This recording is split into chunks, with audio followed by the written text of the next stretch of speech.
dosen Denis yang nama lengkapnya Pratiwi itu, yang tiap hari mengenakan jubah dan hijab itu, ternyata seolah macan betina yang kelaparan. Sekalinya mendapatkan mangsa, tiada hentinya beliau mengajak terus berpacu. Denis seolah dikuras terus olehnya, sampai tidak tersisa lagi tenaga. Karena malam itu saja, Denis sampai 5 kali dimintanya. Keesokan paginya Denis diajak Bu Tiwi berkunjung ke kampungnya, yang letaknya sekitar 60 km dari kota Denis tinggal. Kebetulan hari itu Denis tidak ada kuliah. Bu Tiwi pun tidak ada jadwal mengajar. Sehingga mereka berdua bebas untuk refreshing ke kota kelahiran Bu Tiwi. Di kota yang sangat bersih dan rumahnya bagus-bagus itu, ternyata rumah Bu Tiwi besar dan punya lahan luas di sekitarnya. Ada sawah, kebun, kolam ikan dan sebagainya. Di kebun buah-buahan itulah Bu Tiwi mengajak Denis untuk mewujudkan obsesinya, untuk berpacu di tempat terbuka atau outdoor. Mereka berdua ingin merasakannya di alam terbuka. Saat itu Bu Tiwi seperti biasa mengenakan baju jubah hitam dan berjilbab hitam pula. Tapi setelah mendapatkan tempat yang aman dan nyaman, beliau segera mempersiapkan segala sesuatunya sambil berkata, "Denis sayang, sepertinya inilah tempat yang nyaman untuk kita berdua." Tanpa banyak pertanyaan lagi, Denis dan Bu Tiwi segera melaksanakan rencana mereka itu, di kebun buah-buahan yang lengan dan sejuk itu. Ditemani oleh kicau burung di atas pepohonan dan semilir angin yang menggoyang-goyangkan dedaunan. Tentu saja durasi yang diperlukan Denis cukup lama sekali sewaktu di kebun itu, karena semalam sudah habis-habisan dalam memberikan siraman vitamin pada ibu dosennya, yang ternyata laksana macan betina kelaparan ini. Karena itu, meski Bu Tiwi sudah dapat 3 kali, Denis masih belum apa-apa, masih jauh dari kata sampai. Maka Bu Tiwi pun mengajaknya untuk melanjutkannya di dalam rumahnya yang besar itu. Tentu saja Denis setuju-setuju saja sekalian untuk merehatkan dulu acara di kebun buah-buahan itu. Kemudian melanjutkannya di rumah Bu Tiwi, di dalam kamarnya yang perlengkapannya serba mentereng itu. Sungguh sangat berbeda keadaan rumah Bu Tiwi yang di kota kemarin itu, kalau dibandingkan dengan rumah yang di kampung halaman Bu Tiwi ini. Di sini segalanya serba mahal dan antik, sementara di daerah selatan kota itu, rumah Bu Tiwi hanya ditilami permadani di ruang tengahnya, tidak ada meja maupun kursi di situ. Begitulah, setelah dirasa cukup oleh Bu Tiwi, mereka berdua pun makan bersama. Dengan goreng ikan mas besar-besar, hasil menjaring dari kolam milik Bu Tiwi. Kemudian Denis pamitan, mau pulang ke kotanya. Waktu Denis mau meninggalkan rumah besar itu, Bu Tiwi memegang kedua pergelangan tangannya sambil berkata, "Jangan bosan sama ibu ya Denis. Soalnya ibu pasti akan selalu membutuhkanmu. Kalau kamu tertarik, ibu akan menjodohkanmu dengan Kayla, putri ibu itu, supaya hubungan rahasia kita akan terjalin terus sampai ibu tua kelak. Kamu sudah melihat seperti apa putri ibu yang suka nganter jemput ke kampus itu kan? Santai saja Bu, kalau calon istri, Denis sudah punya. Sedangkan masalah hubungan rahasia kita semoga tetap terjalin dengan penuh kebahagiaan. Karena Denis pun sangat membutuhkan ibu, baik di dalam maupun di luar kampus," sahutnya. Bu Tiwi menyahut setengah berbisik, "Di kampus ibu akan mendukungmu, tapi di luar kampus, kamu yang harus mendukung kebutuhan ibu yang satu itu ya Denis." "Siap Bu," ucapnya sambil cipika-cipiki dengannya. Tentu saja Denis senang mendengar ucapan Bu Tiwi itu, karena dia sudah S3 dan punya jabatan di kampusnya. Berbeda dengan Bu Santi yang hanya dosen biasa, tiada jabatan apa-apa di rektorat. Lalu dengan penuh semangat Denis meninggalkan kota kecil yang telah menggoreskan kenangan indah itu. Begitulah Denis, dengan segala kelebihan dan kekurangannya.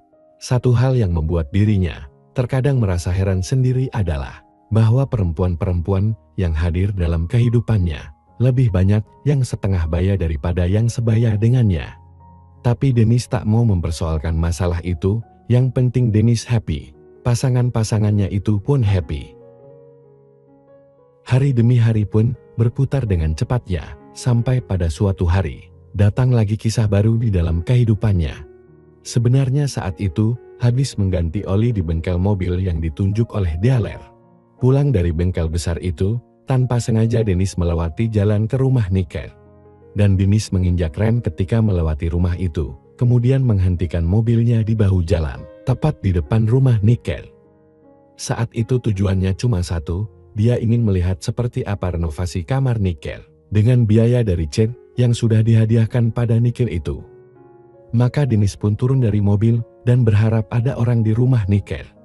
Saat itu, Denis hanya mengenakan baju kaos dan celana pendek serba putih. Ternyata Tante Esther mamanya Nickel sendiri yang membukakan pintu depan. "Ye, ada bos datang Nil," ucapnya ketika Denis sudah masuk ke dalam rumahnya. Dengan sopan Denis cium tangan kanannya, sebagaimana lazimnya bersikap terhadap calon mertua. Tapi setelah itu, Tante Esther malah memberikan hadiah pada sepasang TV-nya. Spontan Denis pun menyambutnya. Itulah gokilnya Denis, ketika dia berdekatan dengan wanita yang lebih tua darinya.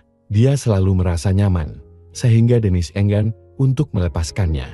Mata Tante Esther yang belasteran itu menatapnya dengan sorot yang lain dari biasanya. Bahkan seperti menandakan sesuatu, dan Denis yang sudah banyak makan garam tentu saja paham betul. Tapi tentu saja Denis tidak berani untuk memulainya. Denis ingin melihat seperti apa kamar nikah yang katanya ingin direnovasi itu Tante, kata Denis yang masih tetap berdiri di ruang tamu. "Bukan hanya kamar nikah, kamarku dan kamar Nico juga direnovasi semua tuh. Ayo kalau mau lihat," sahut Tante Esther sambil mengajak ke bagian tengah rumah itu. "Nah ini, kamar nikah," kata Tante Esther sambil membuka pintu kamar pertama. Denis pun melongok ke dalam kamar nikah, memang sudah berubah drastis. Jadi cukup modern dan lengkap dengan kamar mandi yang bersatu dengan kamar itu. Kemudian Tante Esther membuka pintu kamar kedua. "Nah ini kamar Nico, sudah selesai direnovasi juga kan?" "Iya, jadi sangat berubah," sahut Denis Sanan, sambil mengenang masa lalunya yang sering tiduran di kamar Nico ini. "Tapi sekarang sudah berubah drastis. Tapi sayangnya, Nico dipindahkan ke Jakarta, baru tadi subuh dia berangkat ke Jakarta." "Oh iya, kok Nico gak bilang-bilang?" "Mungkin Nico belum tahu, karena perintahnya mendadak sekali. Kemarin sore diberitahu akan dimutasi ke Jakarta. Tadi subuh sudah dijemput oleh bus perusahaan yang akan membawanya ke Jakarta." "Oh iya Denis, kamarku juga sudah selesai direnovasi loh. Ayo kita lihat ke sana," kata Tante Esther sambil mengajaknya menuju pintu ketiga yang berhadapan dengan ruang makan. "Kami semua harus berterima kasih padamu Denis, berkat kebaikanmu. Kamarku dan kamar Nico juga ikut berubah drastis." Denis jadi salah tingkah, karena sejak tadi sudah jelas sekali perlakuan Tante Esther padanya, sudah lebih dari yang semestinya. Lalu, apakah Denis akan mengalami hal yang sama seperti Bu Santi dan Mama Aleta? Entahlah, yang jelas Denis ini, lelaki muda yang normal, lengkap dengan darah mudanya. Kamar Tante Esther memang sudah berubah drastis, sudah ada kamar mandinya sendiri. Ada bed dan set sofa yang masih baru, meja riasnya pun tampak masih baru. Maka Denis pun duduk di sofa baru berwarna coklat tua itu. Tante Esther pun duduk merapat di samping kirinya. "Tante hanya bisa bilang terima kasih sama kamu Denis, karena kami tak mungkin bisa membalas kebaikan Denis ini." "Gak usah dipikirkan soal itu Tante, kan Denis serius akan menjadikan Nike sebagai calon istriku Tante." Selama ini Denis dan Nike sudah jauh dalam hubungannya." "Maksud Tante jauh gimana?" "Ya, Tante juga maklum pria muda zaman sekarang. Kan banyak sekali yang masih pacaran, tapi sudah melakukan sesuatu yang seharusnya cuma boleh dilakukan setelah menjadi pasangan suami istri." Maksud pertanyaan Tante tadi, apakah Denis dan Nike pernah melakukan hubungan itu begitu?" "Ya begitulah kira-kira. Tante, Denis dengan Nike hanya sebatas di TV doang, selainnya belum pernah. Boleh Tante tanyakan sendiri kepada Nike nanti, karena Denis baru akan melakukan semuanya itu setelah Nike resmi menjadi istriku." Nike juga pernah mengatakan seperti itu semua pada Tante, tapi Tante belum percaya sebelum mendengar pengakuan dari Denis. "Syukurlah kalau begitu. Sebaiknya memang begitu. Jangan melakukan sesuatu yang bakal menjadi beban fisik dan mental di tengah perjalanan menuju hubungan yang paling sakral kelak." "Iya Tante." "Jadi kalian hanya sebatas pipi doang ya?" "Betul Tante. Malah barusan kita lebih dari itu ya." Iya tante, maaf Dennis jadi lancang tadi. Gak apa-apa, tadi kan ibu yang duluan mulai. Oh iya, kamu normal kan? Maksud tante normal dalam hal apanya? Waktu berdekatan dengan nikah, apakah kamu sama sekali tidak ingin? Tentu saja kadang ingin sih tante, tapi Dennis bertahan saja. Lantas, kalau sudah berat gimana? Masuk kamar mandi beres, Raiche. Walar, kasihan calon menantuku ini, kata Tante Esther seraya menghusap-usap tangan Dennis, yang sedang dipegang pergelangannya.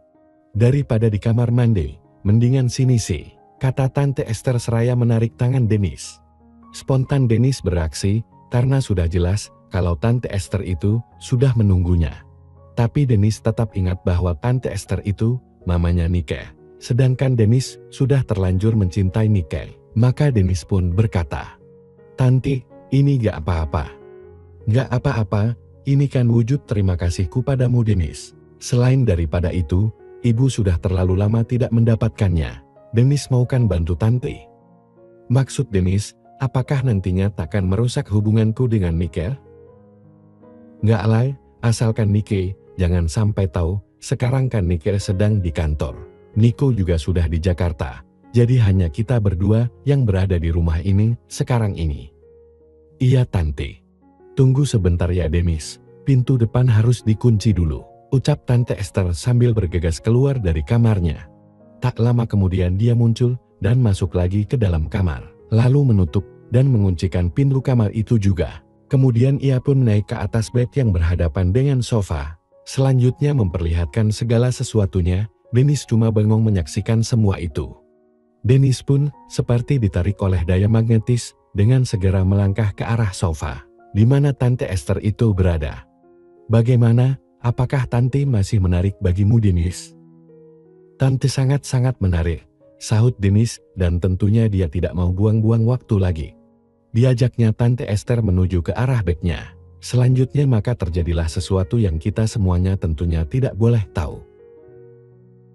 Di tengah kegiatan itu, Tante Esther berkata, "Kalau kamu sudah nikah dengan Nike, kita kan bisa ketemuan di tempat yang Dennis tentukan nanti. Kalau kalian belum nikah, kan Dennis bisa datang ke sini di jam kerja, pada saat Nike sedang bekerja di kantor." Iya Tante, Dennis akan sering datang tanpa sepengetahuan Nike nanti, khusus buat Tante. Tante akan menyayangi kamu seumur hidupku Dennis. Dennis juga akan menyayangi Tante sebagai ibu mertua yang baik hati, sahut Dennis tersendat-sendat. Dalam kesempatan itu, Tante Esther jadi tahu kehebatan si Dennis, sehingga dia merasa sangat bahagia sekali. Dalam kesempatan yang berbahagia itu, Tante Esther sampai dapat 5 kali, sedangkan Dennis hanya sekali. Ketika akan sekali lagi, Dennis tersadar ketika melihat ke jam dinding. Dennis sadar bahwa sejam lagi adalah waktunya karyawan dan karyawatinya pada pulang. Sehingga Dennis mengurungkan niatnya itu.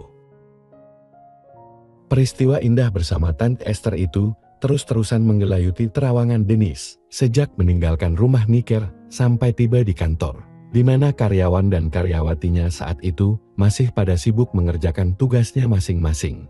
Padahal beberapa menit lagi mereka sudah mau pulang. Dennis pun langsung menuju ruang kerjanya yang berdampingan dengan ruang kerja ke-10 karyawannya itu. Nike tampak masih bekerja di depan laptopnya. "Jangan pulang dulu ya baik, aku ingin ngobrol banyak denganmu. Tapi sekarang mau mandi dulu ya," kata Dennis pada Nike.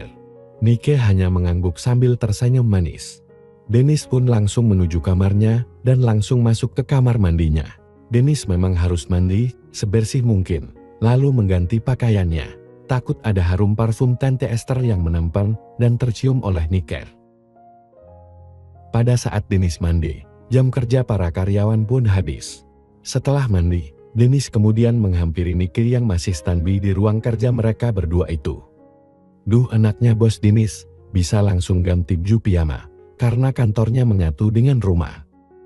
"Ya, tapi kalau bangunan kantor baru itu sudah selesai, Dennis bakal sama saja dengan kamu babe. Tadi katanya mau ngajak ngobrol, soal apa ya Yan?" "Ngobrolnya di kamarku aja yuk biar leluasa, kalau di ruang kerja gini sikap kita jadi berbau-bau formal." Nike mengangguk sambil tersenyum, lalu mengikuti langkah Dennis masuk ke dalam kamar, yang dengan ruang kerjanya hanya sebatas ruang keluarga. Apakah kira-kira yang akan dibahas Dennis dengan Michael? Atau jangan-jangan itu akal-akalan Dennis saja ya? Karena kan barusan dia sudah dapat dari mamanya Nikkei. Bersambung, lanjut ke episode selanjutnya. Terima kasih.